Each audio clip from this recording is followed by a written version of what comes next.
1 Corinthiens 3, à partir du verset 9. Avec votre permission, je vais encore relire.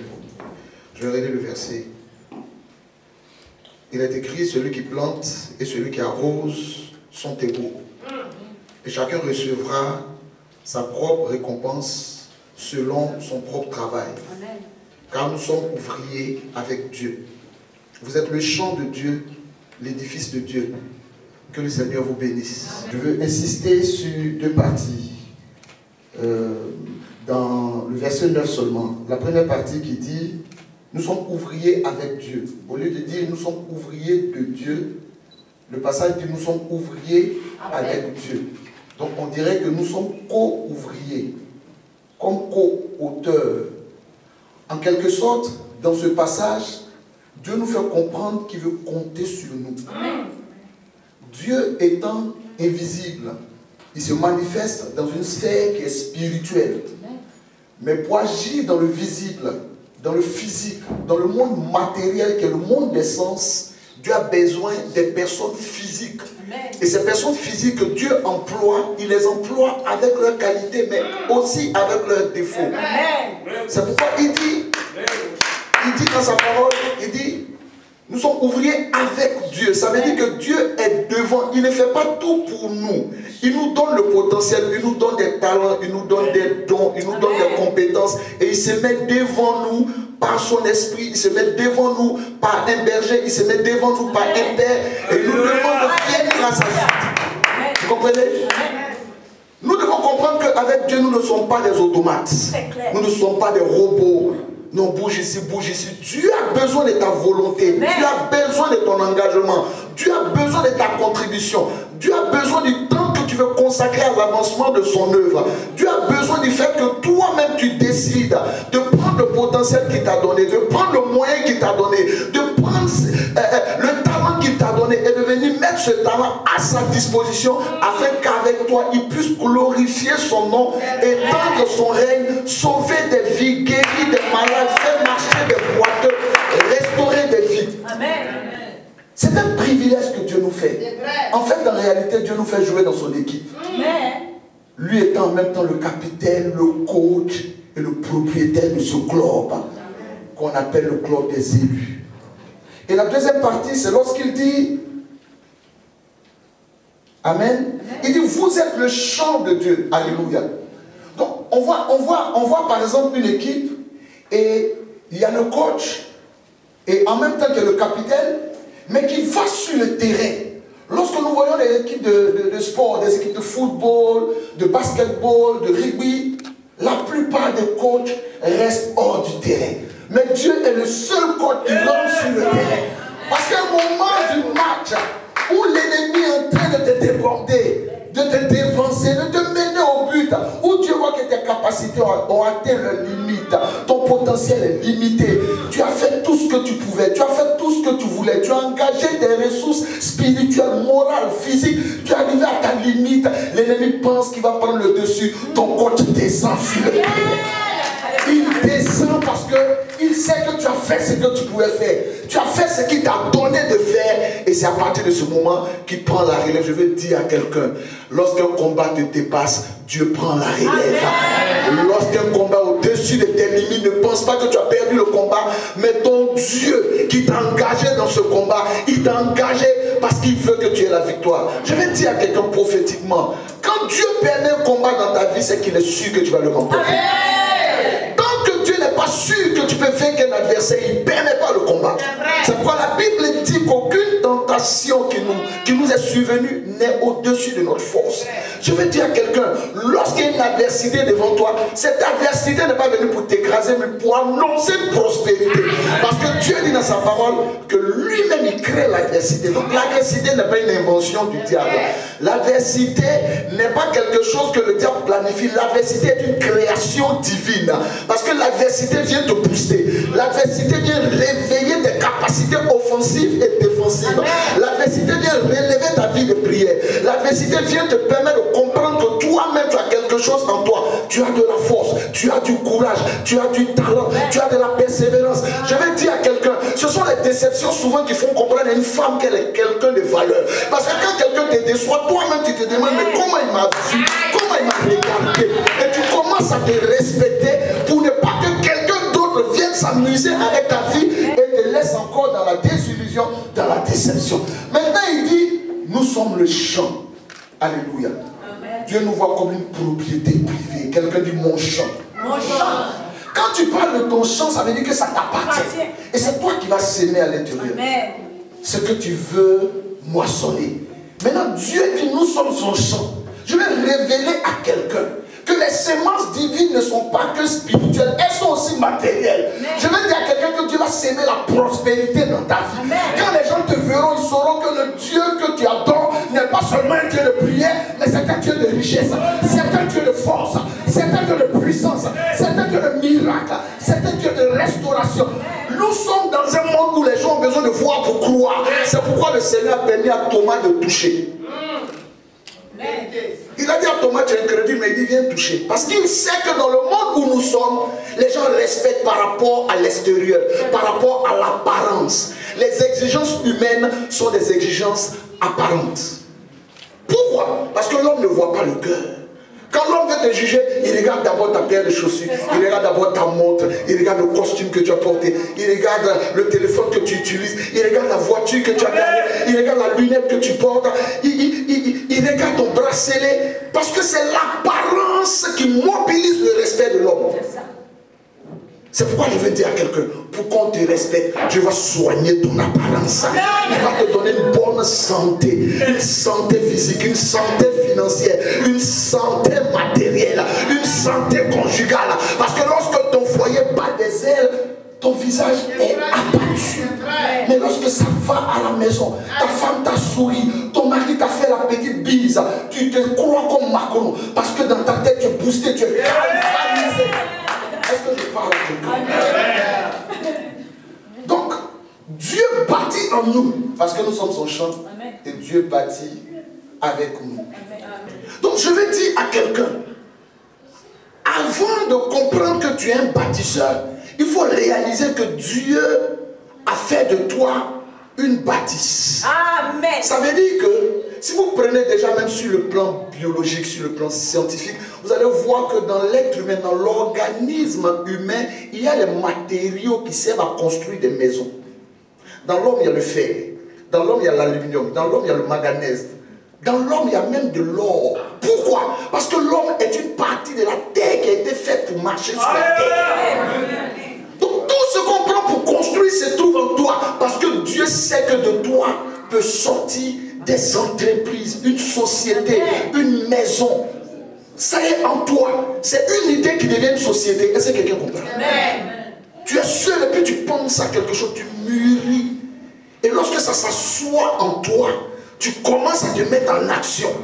Et tu cherches maintenant les ressources financières, humaines, pour pouvoir réaliser ce projet. Mais ça commence par une idée. Et l'idée est une inspiration. Et l'inspiration est une vision.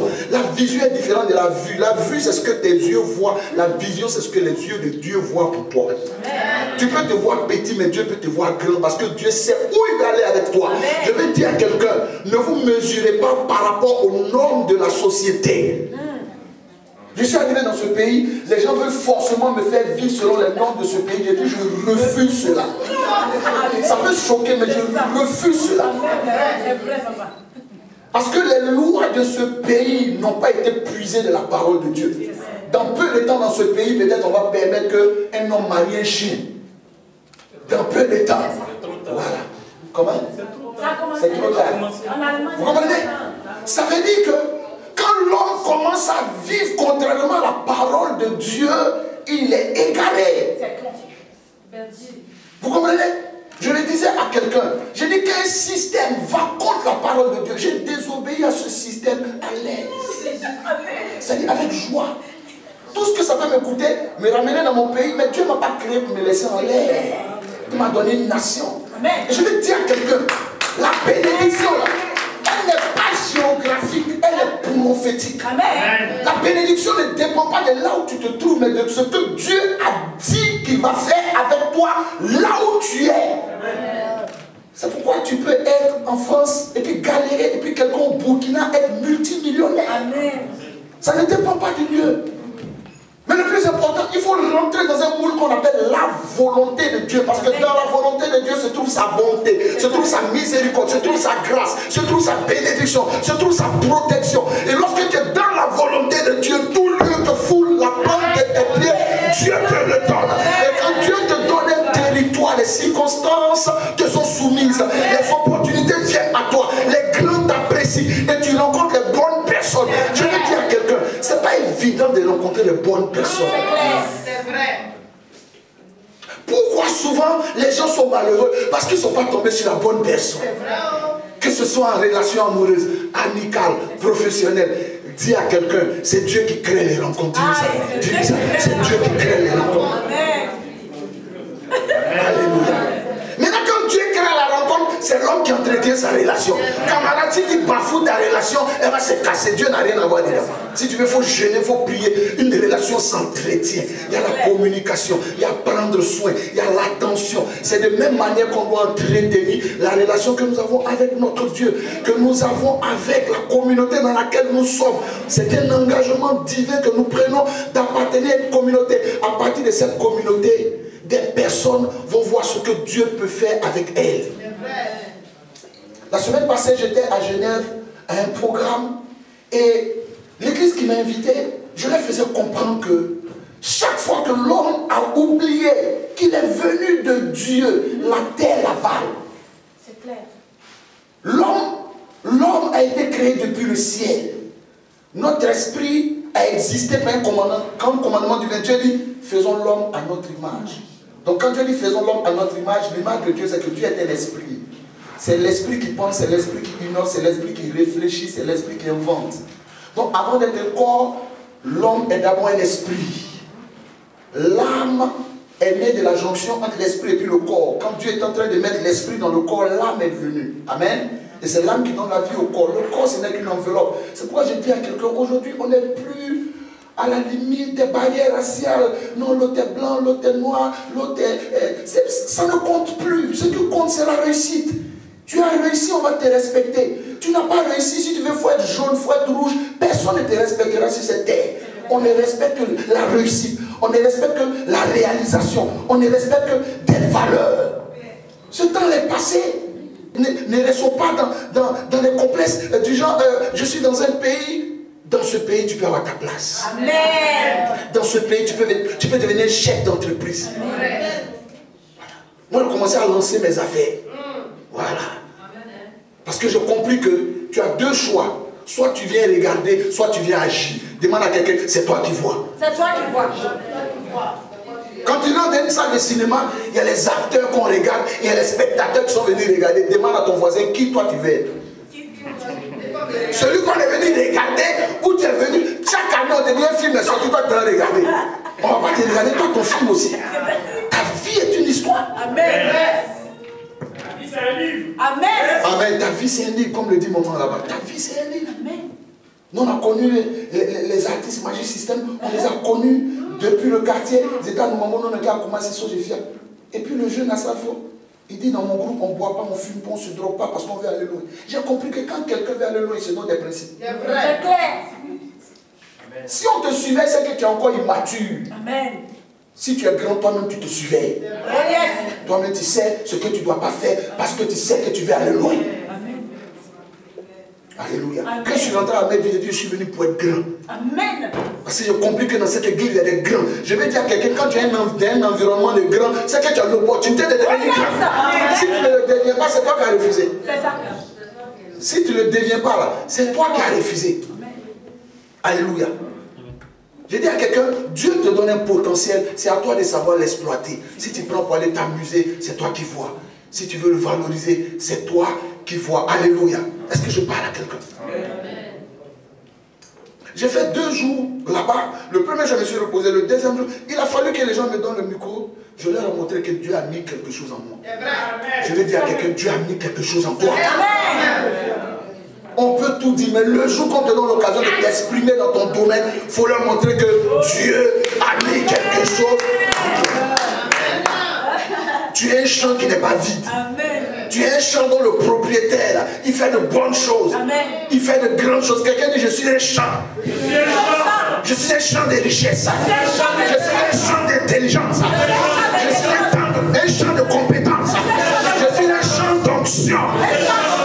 Un champ de chômage. Les gens cherchent à l'acheter. Les gens cherchent à récolter. Alléluia. Changeons notre mentalité. Ce pays aussi a besoin de nous. Ce pays nous a accueillis, ce pays nous a donné le gîte couvert, ce pays nous a donné les papiers, ce pays aussi a besoin qu'on apporte quelque chose. Amen. Vous voyez un peu ce que les Africains apportent dans le sport ici en France? Mais ça veut dire que l'Église aussi a sa place. Amen. Comprenez un peu? L'Église a sa place. Si tu t'exclus, ce n'est pas de la faute de Dieu, parce que l'autocensure est une malédiction. Il n'y a pas quelqu'un qui est plus maudit que celui qui dit je ne peux pas, je ne vaux rien. Moi là, je suis toujours le dernier. Personne t'a maudit, tu t'es maudit. Toi. Parce que Dieu dit tu es mon champ. Dis à quelqu'un, je suis le champ de Dieu. Je suis le champ de Dieu. Et si tu crois que Dieu ne peut pas planter n'importe quoi dans son champ, sache qu'il n'y a pas n'importe quoi en toi. Amen. Il y a des valeurs en toi. Amen. Et ces valeurs vont attirer des richesses. Amen. Je peux choquer quelqu'un ce matin. Le travail n'est pas riche. Amen. Tant que vous restez au stade du travail dans ce pays, vous ne serez pas riche. Vous pouvez utiliser le travail.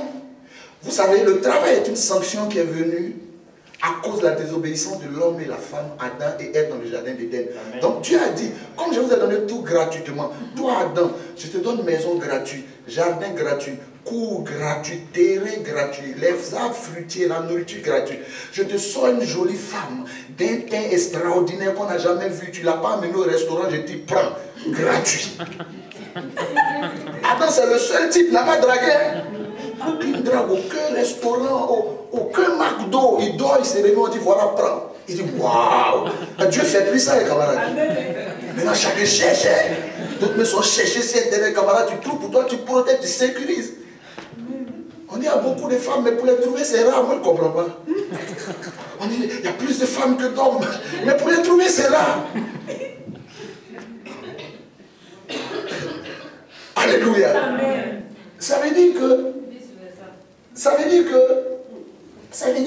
est-ce que quelqu'un comprend même que, est-ce que quelqu'un comprend ce que je dis? Amen. Donc, je continue pour dire que le travail est une sanction.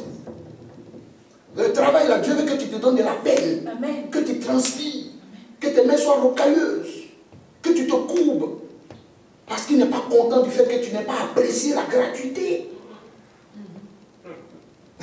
Tu n'as pas apprécié. C'est comme quand tu es avec quelqu'un de bien et puis tu traites mal la personne s'en va, puis il faut dire le bonheur, on l'apprécie. Donc Dieu voulait que l'homme et la femme apprécient. Maintenant, qu'est-ce qu'il fait? Si vous voulez connaître ce qu'on appelle l'épanouissement sur le plan financier, faites travailler les gens pour vous. C'est vrai. Le travail a donné leur ça. Vous allez voir un boss. Moi, je suis en France ici. Je me promène, je mange. Il y a des gens qui travaillent pour moi. Que ce soit à l'église, que ce soit dans mes affaires. Et ils travaillent. Et mon argent est là, ça m'attend. Parce que quand je ne suis pas content, je prends mon téléphone, j'écris dedans. Ils sont obligés de se réveiller à 4h, 5h. Moi, je dors. Je me lève à l'heure que je veux. Voilà. Je me lève à l'heure que je veux. On dit non, ici c'est en France. Il dit la France c'est un pays que Dieu a créé, c'est un point de la terre. Paris là, c'est pas le paradis, c'est sur la terre. Voilà, moi je suis venu, j'ai vu les chômeurs, j'ai vu les mendiants, j'ai vu tout. Ça veut dire que tu peux choisir ce que tu veux être dans la société. Quand vous devez prospérer financièrement, vous devez comprendre que la prospérité a des principes. D'abord, ce que vous gagnez, vous sécurisez en donnant la part de Dieu. Comme ça, Dieu devient partenaire de votre travail. Il sanctifie le travail qui était une sanction. Et le travail va commencer à devenir une bénédiction. Et il apporte des promotions pour vous. Il apporte des opportunités. Il vous donne des facilités dans un travail qui est censé être une corvée. Ça, c'est d'abord. Quand des gens passent leur temps à travailler, il peut. C'est-à-dire que Dieu n'a même pas sa part dans ce que tu fais. Et tu lui demandes de bénir. Il bénit comment? C'est clair. Il bénit pourquoi? C'est toi qui es plus intelligent que lui qui l'a créé. Mais chaque personne a une société dans laquelle les mystiques dans la société secrète, ils financent, ils n'ont pas peur. Et c'est même pas 10%, ils donnent plus que ça. Maintenant, quand tu finis de donner la part de Dieu, quand tu finis d'être un partenaire de l'œuvre de Dieu, en contribuant à l'avancement de l'œuvre de Dieu, tu fais quelque chose qui porte ton empreinte. Parce que Dieu ne bénit pas l'œuvre que tu fais pour les autres, il bénit l'œuvre de tes mains. C'est vrai. Amen. Le travail que tu fais pour l'employeur, c'est pas pour toi. Tant que tu travailles pour lui, il devient riche. Hein. Dieu bénit l'œuvre de tes mains. Si tu veux vendre des sachets, vendre de l'eau, vendre des bonbons, que tes mains touchent. Parce que dans tes mains, il y a tes empreintes. Et tes empreintes sont uniques. Ce n'est pas tes empreintes qu'on te reconnaît. Ce n'est pas ton iris qu'on te reconnaît. Ce n'est pas ton ADN. Non, c'est ta particularité